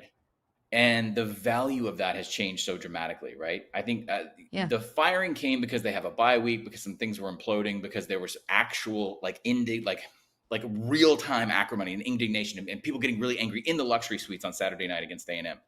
People going around from suite to suite, like the high dollar boosters being like, this has got to go. Like a literal passing of the hat to be like, I know this is expensive, but we are going to fire this guy. We can't do this. And a lot of that is because they have Alabama coming up, and Alabama is always going to be their measuring stick from here on out, because it's Nick Saban leaving this program changed it psychologically, maybe forever, or at least in the modern era of college football. So they felt like they had to get rid of him. The scary thing here is that a lot of LSU people early on, like yesterday afternoon, and some people last night that I talked to, they want to model this after Texas A&M because of how successful Texas A&M has been under Mike Elko after taking over for Jimbo Fisher. I don't know if there's a Mike Elko right now. Mm-hmm. Mike Elko was a defensive coordinator at Notre Dame at A&M. He was a successful head coach at Duke, but he knew A&M really well because he was kind of cleaning up Jimbo Fisher's messes. I don't know if there's like a number one guy on the board right now at LSU, and I would be a little frightened if I was an LSU fan because you just ate a lot of money. And now you've got to go and build a competitor at the very highest level of sport. And you're in a very pivotal point in the program, as is Florida, as is Penn State. And I felt like for a very long time, there was a formula to finding your next head coach, whether that was the hot up and coming, like the Urban Meyer at Utah, or the hot up and coming coordinator. But I think the traits and the qualifications of a head coach in college football has drastically changed over the last couple of years in modern transfer portal and modern NIL era. What are those traits that you think, not just LSU, but Florida, Penn State, Arkansas, UCLA, all of these openings, more openings than ever in college football? What are those traits that you find successful in the modern era of college football? So I have a working theory right now, and I think I've talked about it on this show. I've talked about it on some other shows. We don't know yet. We're lying if we act like we know exactly what college football needs, because you used to have the obvious candidate. Everybody would bend over backwards to get Nick Saban or Urban Meyer. Because the sport is changing so fast, I don't know if the sport knows who can create, like, who's the architect for the blueprint right now. If you could pull anybody in college football, it'd probably be Dan Lanning, who hasn't won a national championship yet, but he's managed high school recruiting, NIL, portal, all the modern aspects of the game the best, in my opinion. He's young, he's energetic. He technically kind of comes off that Saban smart tree, right, with his resume. But there's only one of him, and there's not, if this was 10 years ago, we would just be like, all right, well, bring me his assistant. But he doesn't, you're not going to hire Will Stein, who's a great coach and an up-and-comer, but he's just too young for a job like this. I think about like Kenny Dillingham at Arizona State, but that's a huge jump. And then also when you step into a job like LSU at the high end of the Big Ten, and especially in the SEC, where, governors get involved and you're going to have death threats if you win. You're going to have death threats if you lose. You're going to have death threats on a Tuesday. To ask some of these young guys who are still understanding the sport to jump into these high stakes, dramatic political jobs, I don't know if that's the right move either. So what you're going to see in the short term is what you've been seeing the last 3 years. I think it's going to carry on for a couple more seasons. You're going to poach a guy. You're just going to grab a sitting head coach. And I think that's where LSU is headed, because they don't want to grow the next leader. They feel like it's going to take too long unless they fall in love with somebody in this upcoming process. I think what you're going to see is them going out and saying all right, just give me that guy, which is kind of what they did last time with Kelly, and it backfired. But hear me out. If we're struggling to identify really who the perfect candidate is for LSU, imagine being in this conversation Penn State, which now looks in the eyes of many as the third best job. So now, the third best available job, when there's no clear-cut candidate for the first best available job, it just feels like the trickle down on this, Steven, is that we're going to end up with some really weird hirings that are for big money and programs that we have no idea if they're actually capable of doing anything. And then I'm looking at it saying, is all of that really better than James Franklin? Is the third best person in an unsure hiring cycle really better than James Franklin? No, not necessarily. This is why I love college football. Of course not. I'm not going to tell you anybody knows what they're doing right now. It's a huge mess, and there's billions of dollars at stake. This is a completely unregulated sport. There's no central governing. There's no authority whatsoever. No, everybody's drunk and deep-pocketed. Okay, there's no guarantee on any of these jobs right now whatsoever. I had an agent on the phone last Friday tell me he's like, I wouldn't be surprised if we had 40 openings in the cycle. That's insane. That's a third of the sport. So on average, if you're listening or watching, this is normally we would do 18 to 25, but we could easily do 40 this year. Do you think 40 people are going to be successful? Do you think 10 are going to be successful? However you decide what's successful. No. We're going to be doing all this again next year. It has to that point, though, into something. Yeah. Yeah, you go ahead. You finish your point. I was going to say, it's turned into something where you're just hitting that button over and over again. Refresh. We've got to fix this. Nobody has stopped to say, hey, maybe the solution is long-term. Last year's cycle was really, really slow. We could kind of name off the top of our heads the Power 4 openings that happened last year. Really, the biggest were North Carolina and Purdue, and a couple ACC, Wake Forest. It was a really slow cycle. The SEC didn't open at all. And everybody thought, well, the House settlement's coming. Everybody's going to slow down. We're going to stop throwing dead money like these crazy guaranteed buyouts like Brian Kelly's getting, like James Franklin. We're going to stop all that. We're going to be calm. We might invest in the GM position. Like maybe we can find a way to like just focus on player payment. We're going to kind of make this a little bit more professional. Nope. As soon as this season started, we started firing coaches because people now believe there's so much money at stake with private equity entering the sport. We can't afford to look complacent. So what we're all kind of agreeing on here is that no, there's no good plan moving forward, but the priority is that you just sort of create motion, you create action. And LSU's a little bit different. James Franklin's a little bit different, Fitz, too, because he was given everything that you could ask for and failed totally. That's a inarguable empirical study of this guy pushed the administration year after year. Well, we need this. We're not Ohio State. I need this $3 million coordinator. I need this other $3 million coordinator. And he still lost to Northwestern. I mean, and looking at Penn State, LSU, Florida, 3 big time programs that are open. You mentioned potentially 40 openings at any point in the season. Should that deter places like Florida State from firing Mike Norvell, understanding that there's going to be far more competition for any of these coaches in this hiring cycle? Yes, but Florida State should be deterred because they have financial issues. So Florida State's a great example, Caroline, because you have so much money that's going into, so they lost 3 in a row and then came home and opened a brand new multi-million-dollar practice facility that their boosters had paid for. Oof. So you have that, and you're in the ACC, and you're not in the Power 2, and you don't have the guaranteed television revenue from Fox or Disney. But you're Florida State, right? You think you're Alabama. You financially, you want to comport yourself like a Florida, for instance. Are you going to stick around with a guy who has another losing season, and a catastrophic losing season at that? But you owe him a ton of money because he got the Jimmy Sexton bump when Nick Saban retired. Financially, any accountant in the world would come in and say the last thing you need to do is sign another giant mega buyout with all of the financial commitments you have and the lower amount of revenue versus the big 2. But they feel like they have to if he keeps losing. They're kind of damned if they do and damned if they don't. Okay, so what about Urban Meyer? We saw pictures with the Pennsylvania Senators. Are we thinking Urban Meyer to Penn State? What are we doing? Walk me through the logic on this, Fitz. Let me catch my breath. What are we doing here? Why are we you tell me. Not the segment. I'm just saying, I'm not yelling at y'all because I saw this on the rundown last night. I just want to have a talk with college football. What do we think we're doing here? Did we not just see the Brian Kelly thing at LSU? Why do we think this is going to work? Someone walk me through how Urban Meyer wins a national title at Penn State. Real quick. Anybody? Oh, no, I got no. I think it's a terrible fit. There's absolutely no Sport, portion of my. Okay. 11 football seasons ago is when he won his last national title. Can we name anything that's this? They still play football with helmets and shoulder pads. That's about it. That's the same between 2014 and 2025. He has shown to be a cancer at the highest level when it comes to the executive relationships. Okay. He has shown to be someone who let me back up. All of his credentials come before you could pay players. I don't understand why we keep doing this. All these people in the media, I talk about it. Everybody talks about it. You can't discount all of us where we're saying, hey, the sport's changing fundamentally. And these people in executive, I don't know if it's a generational issue. I don't know if you just feel like you have to be the smartest person in the room.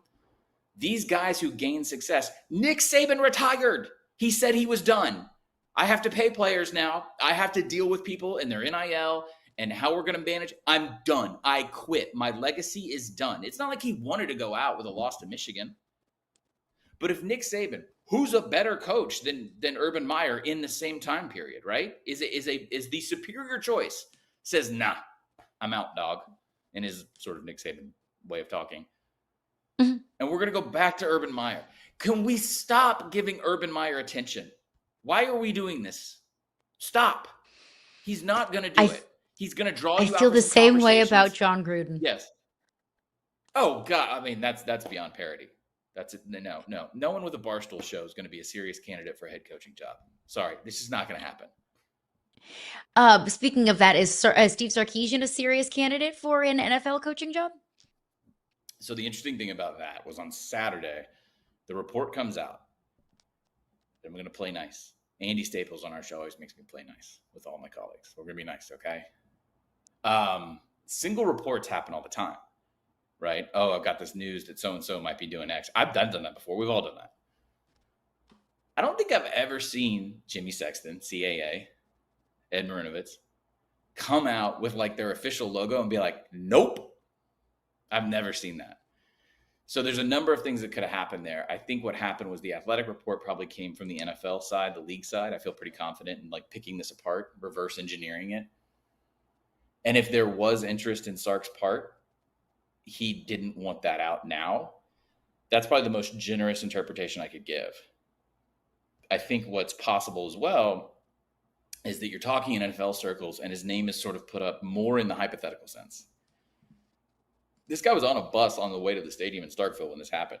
He did not want this out. So I've never really seen this before. Like normally, an agent wants this kind of buzz around their client. They don't confirm, they don't deny. They get an extension at their current job, they go to the next job. I've never seen an agency say, absolutely not, no. Well, you guys can hear more about it. Obviously, College Football Inquirer on Yahoo Sports. Steven, always appreciate your time, Godfrey. It's always a good time. Text me. We got mugs. I got to send you a Yahoo Sports Daily mug. So text me the address. I'll shoot you a mug. We got mugs. Oh, so I don't do the sketchy paper cup next time? Because last week you guys said I was drinking on the job. It's nice. It's a nice thing. It's a thank you for coming on the show. I'm in a hotel room in Texas, okay? I promise. So last week it was like, oh, man, he's boozing up. Now I just have this, like, the sad motel cup. Look. I'm just offering you a free mug. Daily I'm offering you a free mug. This is what happened. Let's go. Get out of here. That's fine. Yeah, I'll get you a free mug. All right. Thanks for the time, as always, my friend. We'll keep breaking it down. But coming up next, statement wins over the weekend. What did we learn about the Colts? We'll tell you next.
Top point differentials in the NFL so far this season. At number one on the list, and it ain't even close, the Indianapolis Colts. By God, the Colts are out here doing the thing every single week. They come off a massive win again over the weekend. And now, all of a sudden, if the playoffs started today, the Indianapolis Colts would be the number one seed in the entire thing. The best team in the NFL record-wise, Indianapolis Colts. So at this point, I'm going to just squarely say that until proven otherwise, Caroline, the AFC will run through Kansas City, right? Like we can all agree that the Chiefs in their annual trip to the I AFC think that's Championship fair. is the juggernaut. So right now, which AFC power is more of a threat to Kansas City? Is it Buffalo or is it Indianapolis? Ooh, that's a great question. And look, I understand that there are so many fan bases of AFC teams that are saying, why the Chiefs? Why the Chiefs? Well, the Chiefs have earned that benefit of the doubt. I think we all have seen over the last several years that the Chiefs are inevitable. Okay. So how many years have they had the number one seed in the AFC? Over the last, 5+ years? What, every year except last year when Buffalo was the number one seed? So I still think right now it is Buffalo, just because same thing, they've earned that benefit of the doubt for me. But my mind is changing rapidly on Indianapolis. At the beginning of the season, I thought, okay, this is just, okay, Daniel Jones. Yeah, right. No, no, no. We have learned through 8 weeks. This is not a fluke. We have learned through 8 weeks that this is not the Daniel Jones of old, that this is a different Daniel Jones. And as long as Jonathan Taylor looks like an MVP candidate at the running back position, that they will absolutely, solidify themselves in that conversation. But for me right now, even with how shaky Buffalo has looked, even with how bad their defense has looked at times, I still think it's Buffalo. Am I Well, wrong in and that? Josh Allen's a huge part of why, but I'll lean the Colts because I think there are a couple of things that the Colts offer that the Bills don't. One, Jonathan Taylor right now is an absolute beast, but then you look at the way Daniel Jones is playing and how efficiently he's playing. That means something to me. Also, big game Yeah. experience. Like, look, I realize that Daniel Jones doesn't have a lot of it, but I think we forget sometimes that Shane Steichen got his job in part because of the Super Bowl that he was a part of with the Philadelphia Eagles. So he knows how to coordinate through that sort of a moment. And then you've got Yeah. just the weapons that they have. We saw just a highlight moment from Pittman on the catch yesterday. But also, I still believe in Tyler Warren. I believe tremendously in Jonathan Taylor. I believe in this Colts defense. Yes, their point differential is in part because they keep taking on basically, junior college football teams. But they are beating the snot out of them across the board. So even though I love Josh Allen, and I think that if you're just rolling the ball out, you need a quarterback to give you one drive to win. I trust Josh way more than I trust Daniel Jones. Yeah. That guy right there, what Jonathan Taylor is doing is so wild to me that I think the scariest team in the AFC right now, not named the Kansas City Chiefs, is the Indianapolis Colts. I was high on the Colts coming in, and I'm still floored at how good they are right now. I will give you so much credit. You were on this Colts train before the season even started. And the Colts very much so belong in that conversation. I think a big reason why I defer to the Bills is I think that there's an important element of having been there before. I think there's an important element of have been knocking on the door and then can finally break through. I believe in what Daniel Jones is doing and what Shane Steichen has built, how Jonathan Taylor looks. I think we need to be talking about Jonathan Taylor in the MVP discussion. But Daniel Jones has won one playoff game and has played in two. So I think that, we talk a lot about regular season versus postseason performances, and we've nitpicked the postseason performances of Lamar Jackson and Sam Darnold, and look, rightfully so. But having been there before and been on the playoff stage and played in some of the biggest games in the NFL, having experience in that, I think is valuable, which is why I think I defer to the Buffalo Bills. I think it's important to remember, too, it's week 8. We just wrapped up week 8. This is a 17-game season, an 18, 19-week NFL season. We feel like now that we are just below the halfway point, just getting to that halfway point, we feel like we have everything figured out. We feel like we know everybody. We feel like we can confidently compartmentalize these teams as good and bad contenders, pretenders, can make the Super Bowl, can win a Super Bowl, cannot win a Super Bowl. We have a lot of football left to be played. So when we talk about trust, when I'm projecting into the postseason, who has a better chance at making a run in the AFC, that element of having been there before, I think is where I kind of can trust the Bills a little bit more and can kind of fall back on that with the Bills. If it is the Colts, I will not be surprised. If you would have asked me 4 or 5 weeks ago, I would have been surprised. I still wouldn't have confidently have believed in the Indianapolis Colts, but now I do. I very much so am a believer in the Indianapolis Colts. I just have to slightly defer to the Bills. Yeah, I think the Bills, by the way, I believe I can fly. Like, I keep believing that the Bills are going to take off. I hear you, Patriots fans, all the way through watching this. I hear you saying, wait a minute, let's just acknowledge that as the season plays out right now, Bills might not even win their own division. Like, the Patriots are out here. True. As right as I was about the Colts, I was wrong about the Patriots. The Patriots make me look like a fraud. Speaking of fraud, get to some fraud alert coming up next. We'll take a look at some of the teams and outcomes this weekend that may have told us that there's some fraudulent action happening in the NFL. We'll tell you about it next.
That's a good football team. You guys control the ball. You guys had the ball for 41 minutes. All right? That's how you control the game and just keep pressing. All right, keep pressing. Outstanding job all the way across the board. Got one ball here. Offense, CJ.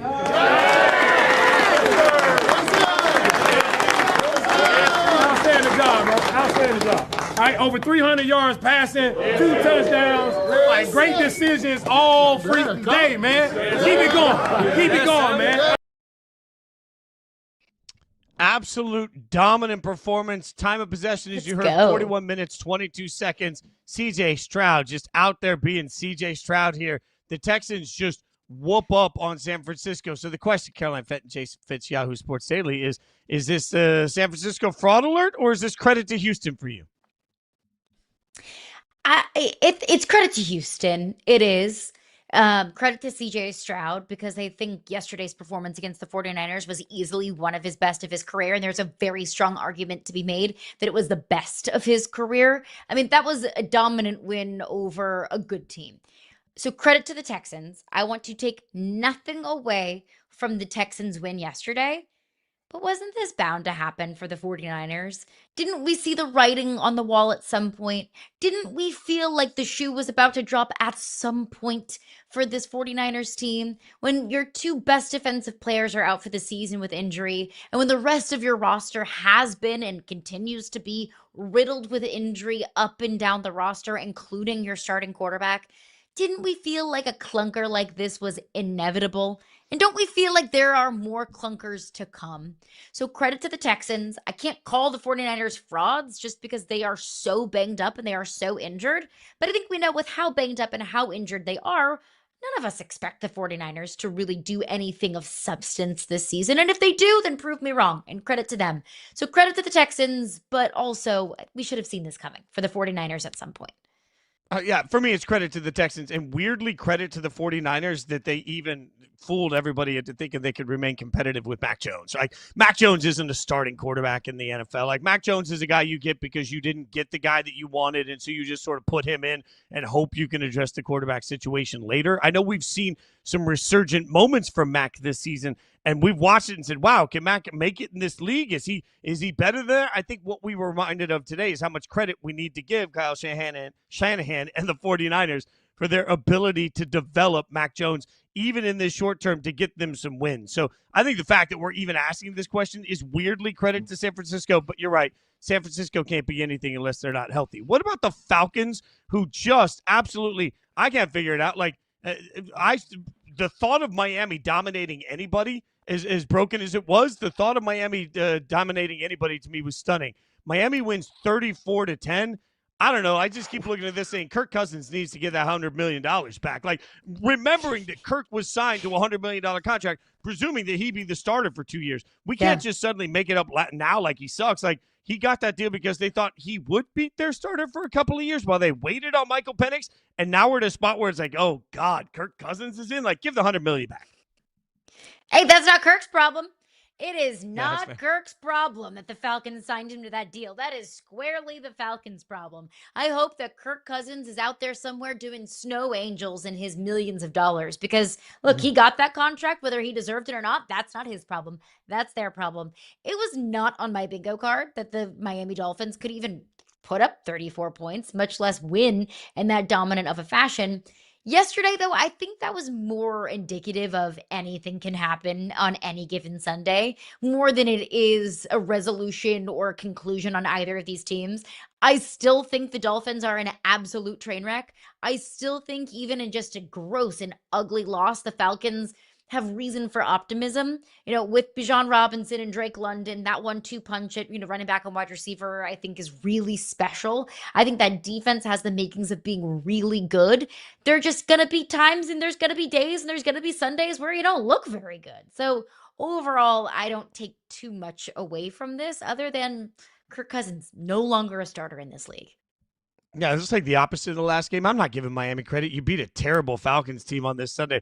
But also Atlanta's not really frauds because they're not healthy. Like, they're going to be different when they have their starters back in. So I'm fine. What about this one? The Bears fall to the Ravens. I'm sorry, Caroline. Like, the way that 2-minute drill looked at the end of the game, even though the game was out of hand, they had some problems with clock management in this thing. Caleb was like, the Bears are frauds. The Bears are frauds. Wow, clock management by a Chicago head coach. Where have I heard this before? I've seen this movie before, and I did not like the ending. Look, the Bears feel like frauds right now. That's not to say they'll be frauds forever. That's not to say that Caleb Williams is a fraud or that Ben Johnson is a fraud forever and always, amen. But it does feel like that's where they are right now. And look, I have some questions about Ben Johnson as a tactician. We talked earlier in the show about guys that are really good coordinators, but not great head coaches, and vice versa. I think Ben Johnson will be fine. He's a brilliant offensive mind, but maybe we crowned him just a little bit too early as like this next hot, big, head coach on the market. I think Ben Johnson has a lot of figuring out how to be a head coach to do before we can crown the Bears anything other than just average at best. Yeah, the communication particularly, like, coaching and communication is so key to me in 2-minute drills. And what do they say? With veteran quarterbacks, particularly when you're new to an offense, they say, hey, just get us in 2 minutes, because when we're in 2 minutes, everything sails. The Bears are the opposite of that. When they got into 2 minutes, it's just like the absolute conception of time went right out of the way. So let me ask you about a big controversy that happened over the course of the weekend, because I'm not sure how much controversy we take out of it. Lamar Jackson was out for the game. That, not a surprise to most of us. But when we found out that he was out, it became a surprise because he was listed as a full participant in their last practice. And then we find out that he wasn't actually a full participant. He was there, he was in practice, but he did not take any first-team reps. So he should have, by rule, been listed as a limited participant. That's something that, Harbaugh addressed and said, hey, I don't control how that's listed on the sheet. It was just a clerical error. Are you making a big deal of the fact that simply this mistake happened? Not no, but not yes. Because, look, you can just chalk it up to, it was just a clerical error. Well, that's a really important clerical error. And those are clerical errors that you cannot make. And I don't want John Harbaugh to just slough this off like it's absolutely nothing, because injury reports are important. There's a reason why we have them. It affects betting markets. It affects how you game plan. It affects how we approach and look at individual games. I also just don't think it's some major conspiracy theory. I don't think that this was something that they cooked up behind closed doors as something like awfully fishy that, John Harbaugh and the Baltimore Ravens were trying to, manipulate the betting market or completely change the outcome of this game. You can't do things like that. And there will be, punishments that the Ravens have to serve and fines that they'll have to pay to the league for this. But overall, I can't think that it's anything beyond just, wow, you messed up and you can't mess up and that was bad and it looks really bad and it looks fishy, especially in a time where all of us as sports fans are on high alert to integrity of games. I think that's the real key here, is that the NBA controversy and the betting scandal around it has created this moment where everybody, and we saw it on social media, every time there was a bad call by a ref over the weekend, somebody quote tweeted it as indicative proof. This is proof positive that the league is fixing games. And look, at the end of the day, you can convince a conspiracy theorist of another conspiracy, but you can never convince them of the truth. And the truth is that mistakes sometimes just happen. So to me, if we want to believe that the Ravens turned around and tried to work the whole system for some sort of betting advantage, you would have to believe that the Ravens and the NFL chose to do that days after one of the biggest sports gambling controversies we've ever seen. The level of stupidity, like it truly, if you believe that, what you believe is that at your core, the Ravens and the NFL are stupid. And I just don't. Mistakes happen. And at the end of the day, the way that this was listed really wasn't that big of a deal. We just made it a big deal because everybody's still shocked from what we're still trying to figure out from the NBA betting scandal, Caroline. But we can't suddenly turn that one thing into a glowing negative about narrative about everything that happens in all of sports, because that gets wildly dangerous in the way that we cover it. Yeah, I'm with you. I think there are things that have been fishy and do feel fishy and look fishy. And sometimes if it looks like a duck and it quacks like a duck, it's a duck. And those fishy things do end up being truly nefarious or fishy behind closed doors. This one to me doesn't look like a duck and it doesn't quack like a duck. It feels gross. It feels icky. It feels like it happened at the worst possible time on the heels of the NBA FBI investigation. I would probably approach it. I don't know the intricacies of the rules of if you're dressed and if you do this, if you do X, Y, and Z, then you need to be listed X, Y, and Z on the injury report. If I would have seen that Lamar Jackson was in practice but wasn't taking first team reps, I would probably, in my own mind, based off of my own rules, say, okay, he's probably, questionable, maybe probable if he's going to be out there. So, there's reporters in practice that were reporting him in practice. The injury report just didn't reflect that. Is it bad? Yes. Can you make those mistakes? No. But is it the worst thing in the world? Is there, wrongdoing behind closed doors? I just can't quite get there. And that's where social media now has immediately gone to, well, look, refs are trying to impact the game to make sure that the league is protected because of the Ravens conspiracies. Like, it's just, it never ends. And that's, to me, the exhausting part of it. If you truly believe that the NFL is rigged or that players are rigging these games or that gambling has become such a problem that nothing that you're seeing is authentic or honest, then I would just implore you, stop watching or start treating it like you treat WWE when you watch it. If you believe it's scripted, then accept that it's scripted and watch it as a scripted show. But this to me is much ado about nothing. And the bigger deal we make about small things like this, the more it reduces actually important things, Caroline. Yeah, I'm with you. And look, if we learn more about this, if there's more going on behind closed doors that we are, up to date on now, then I reserve the right to change my mind. Based off of what I know right now, this doesn't feel like, it's a massive indictment on the Baltimore Ravens. If we learn more, then sure, we can change our minds. But for right now, it's okay. Everything's going to be okay. Well, we'll tell you tomorrow if we change our minds. Come back right here, 9 a.m. for more Yahoo Sports Daily. She's Caroline Fenton. I'm Jason Fitz. Thanks for hanging out.